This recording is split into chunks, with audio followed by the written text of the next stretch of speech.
स्वाध्याय इयत्ता 10वी विषय मराठी पाठ 5वा वसंत हृदय चैत्र।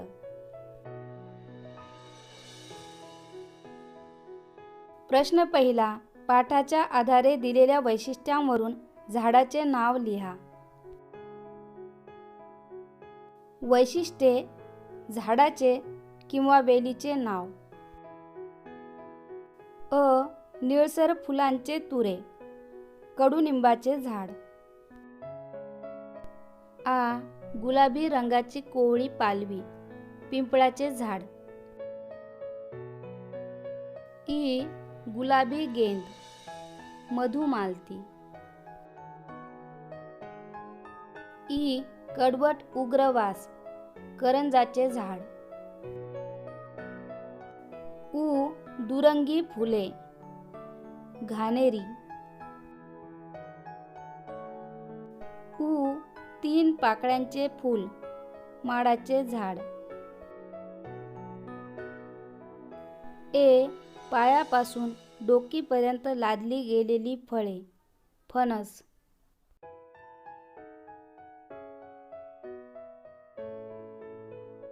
प्रश्न दुसरा, खालील संकल्पनांचा तुम्हाला समजलेला अर्थ स्पष्ट करा।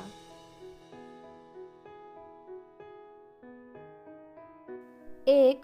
चैत्र हा खरा वसंतात्मा मधुमास आहे। वसंत ऋतूतील सर्व सर्जन, निसर्गातील सौंदर्य, विविध वृक्षांवर डोलणारी मधुर रसांनी भरलेली फळे यामुळे वसंताचे खरेखुरे परिपूर्ण उत्कट दर्शन चैत्रातच होते। म्हणून चैत्र हा खरा वसंतात्मा मधुमास आहे। 2. काळी कबरी घरटी चित्रलिपीतली सुंदर विरामचिन्हे वाटतात। अवतीभोवती दिसणारी सुंदर सुंदर निसर्गदृश्ये म्हणजे निसर्गाची चित्रलिपीच होय। निसर्ग न्याहाळता न्याहाळता मन या घरट्यांजवळ थोडेसे रेंगाळते। पुढे सरकावे असे वाटतच नाही। इथे आपण जणू विराम घेतो।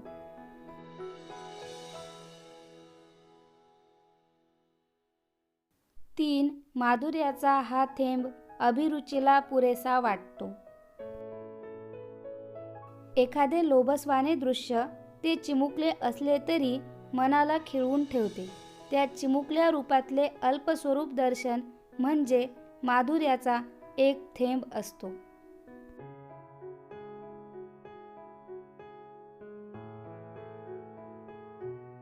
प्रश्न तिसरा, योग्य जोड्या जुळवा।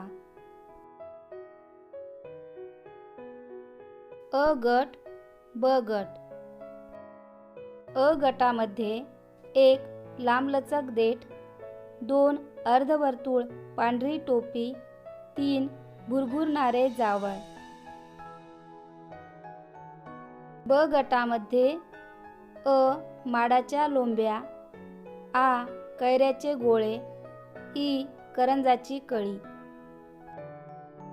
लांबलचक देठ, कैऱ्याचे गोळे।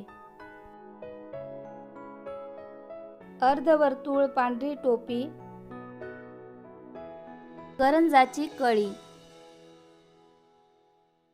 भुरभुरणारे जावळ, माडाच्या लोंब्या।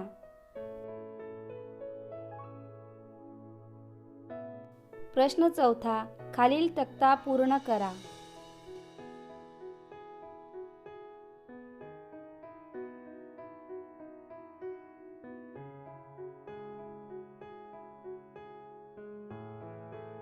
शब्द अर्थ: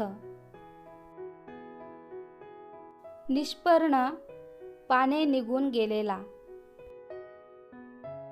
निर्गंध गंध निघून गेलेला, निर्वात हवा नसलेला, निगर्वी गर्व नसलेला, निस्वार्थी स्वार्थ नसलेला।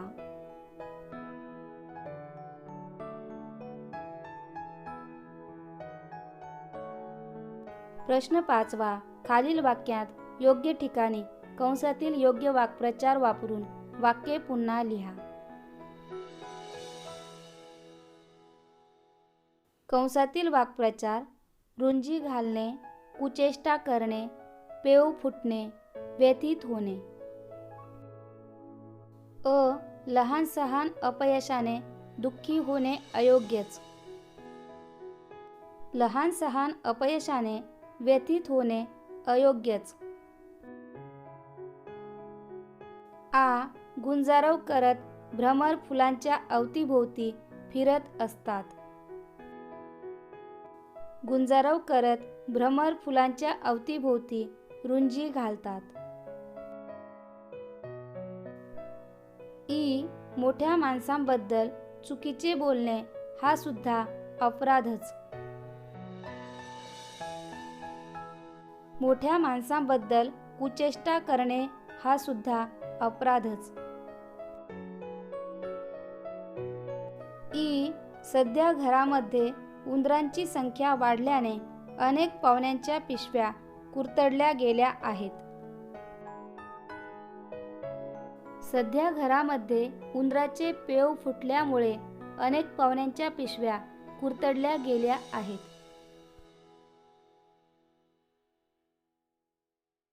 प्रश्न 6.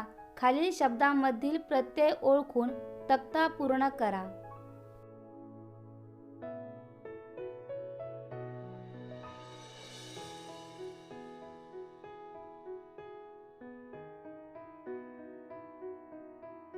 शब्द, प्रत्यय, त्याच प्रत्ययाचा वेगळा शब्द.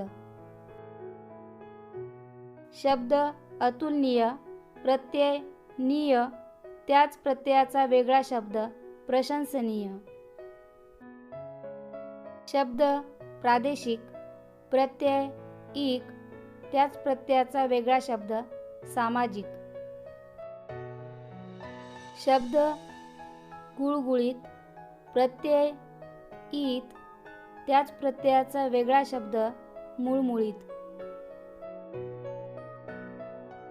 शब्द अनुकुचीदार, प्रत्यय दार, त्याच प्रत्ययाचा वेगळा शब्द टोकदार.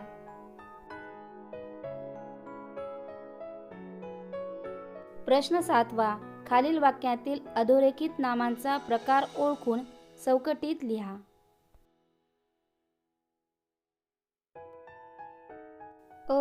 अश्विनीला पुस्तक वाचायला आवडते.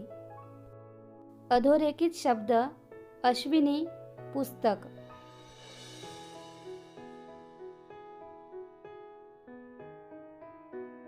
अश्विनी विशेष नाम, पुस्तक सामान्य नाम. अजय आजच मुंबईहून परत आला. अधोरेखित शब्द अजय, मुंबई.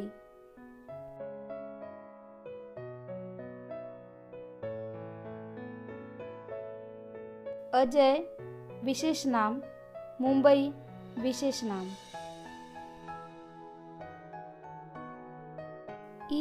गुलाबाचे सौंदर्य काही निराळेच असते.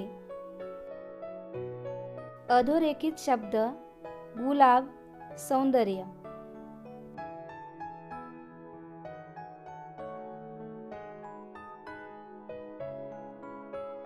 गुलाब विशेष नाम, सौंदर्य भाववाचक नाम. रश्मीच्या आवाजात वेगळाच गोडवा आहे. अधोरेखित शब्द रश्मी, गोडवा.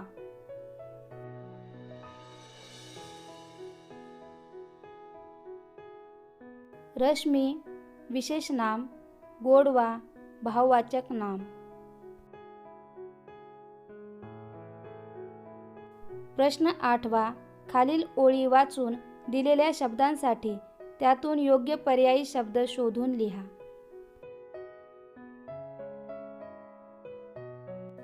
जो आपल्या आनंदात सोबत असतो, दुःखात सोबत करतो आणि आपण जर वाट चुकत असू तर कान पकडून आपल्याला योग्य वाट दाखवतो, तोच खरा मित्र असतो.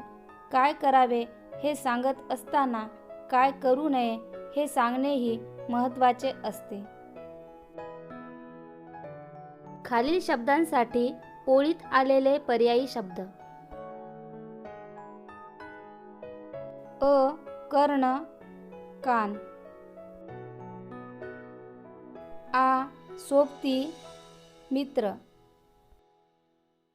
ई. मार्ग वाट. ई.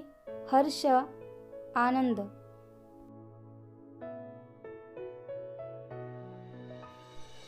प्रश्न 9 स्वमत. अ. चैत्रातल्या पिंपळाच्या नवपालवीच्या रूपाचे सौंदर्य तुमच्या शब्दात लिहा. चैत्रात नवपल्लवांनी गर्द झाकलेल्या विविध रंगांच्या फुलांनी डवरून गेलेल्या वृक्षलतांचे दर्शन घडले की समजावे हा वसंत ऋतूच आहे. वसंत ऋतूची सुरुवात फाल्गुनात होते. चैत्रामध्ये वसंत ऋतू ऐनभरात आलेला असतो. त्यातही पिंपळाची पालवी डोळ्यांचे पारणे फेडून टाकते. हिरव्या पोपटी रंगांच्या अनेक छटा झाडांवर लहरत असतात. पिंपळाचे झाड जसजसे या नवपल्लवांनी डवरून जाते तसतशी ही गहिऱ्या गुलाबी रंगाची पाने उन्हात झळाळू लागतात. जणू काही गुलाबी रंगाचे सुंदर सुंदर गेंदच झाडावर फुलले आहेत असा भास होऊ लागतो. हे दृश्यरूप डोळ्यात साठवता साठवता पानांची सळसळ ऐकावी ती पिंपळाचीच. किंबहुना पिंपळ पानांच्या सळसळीवरूनच झाडांच्या पानांची सळसळ हा शब्दप्रयोग रूढ झाला आहे. आनंददायक, आल्हाददायक, मनमोहक, मनोरम, हृदयंगम, विलोभनीय, नितांत रमणीय, रम्य ही सर्व विशेषणे चैत्र महिन्यातील पालवीने डवरलेल्या पिंपळाला एकाच वेळी लावता येतील. आ. चैत्र महिन्यातील पक्ष्यांच्या घरट्यांना लेखिका वसंताच्या चित्रलिपीतली विरामचिन्हे म्हणतात. या विधानाची सत्यता पटवून द्या. चैत्र महिन्यात सृष्टी सौंदर्याने न्हाऊन निघते. अनेक रंगांचे विविध आकार फुलांच्या रूपात डोळ्यांचे पारणे फेडतात. सर्वत्र नवनिर्मितीचा उल्हास भरलेला असतो. या सर्वांचा कळस गाठला जातो तो पक्ष्यांच्या घरट्यात. पक्ष्यांची घरटी सुद्धा कशी अनेक लोभस आकारात निर्मिलेली. काही कबरी घरटी लक्ष वेधून घेतात, काही लोंबत्या आकारांची, काही वाटोळ्या आकारांची, काही पसरट गोल अशी विविध रूपातील घरटी असतात.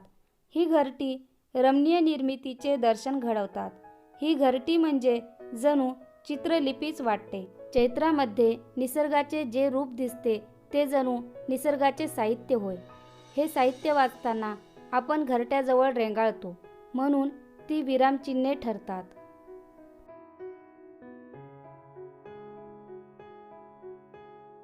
ई. वसंत ऋतूशी निगडीत तुमची एखादी आठवण समर्पक शब्दात लिहा. वसंत ऋतूचे दिवस होते.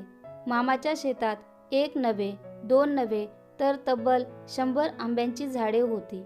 त्या प्रत्येक झाडाला वेगवेगळी नावे.